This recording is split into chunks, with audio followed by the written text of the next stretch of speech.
اور گھر کے باقی خرچے چل رہے تھے۔ ماہین نے سرکاری اسکول سے 10ویں کا امتحان پاس کرنے کے بعد پڑھائی چھوڑ دی تھی کہ مزید پڑھنے کے لیے اس کے پاس وسائل نہیں تھے، نہ ہی اس کے باپ کی آمدن اتنی تھی کہ گھر کے خرچے پورے کیے جاتے اور ساتھ ساتھ اسے تعلیم بھی دلواتا۔ اس کے بھائی سرکاری اسکول میں پڑھتے تھے، تبھی ان کا زیادہ خرچہ نہیں ہوتا تھا، صرف کاپی پنسلوں پر ہی خرچہ ہوتا، باقی کتابیں وغیرہ انہیں ان کے اسکول سے ہی مل جاتی تھی۔ ماہین پڑھائی چھوڑنے کے بعد گھر میں ہی ماں کا ہاتھ بٹانے لگی تھی۔ اس کی ماں کپڑے سلائی کر لیتی اور ماہین گھر کے کام کاج۔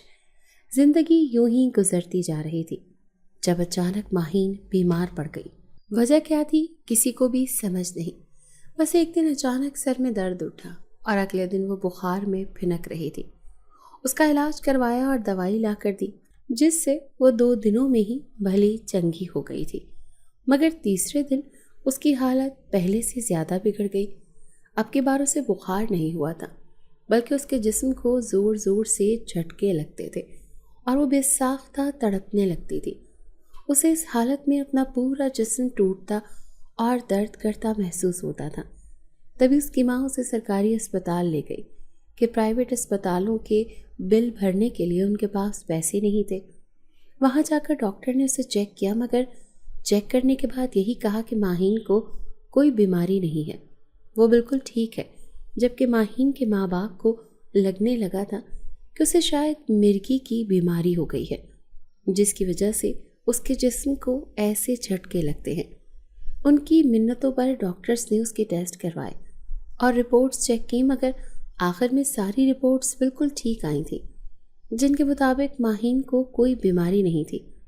وہ اسے لے کر گھر آ گئے تھے، مگر اگلے دن پھر وہی سب ہونا شروع ہو گیا، تو انہوں نے سرکاری اسپتال کی مشینوں کو خراب قرار دے دیا اور پھر ساری جمع پونجی لے کر ماہین کو لے کر پرائیویٹ ہسپتال پہنچے۔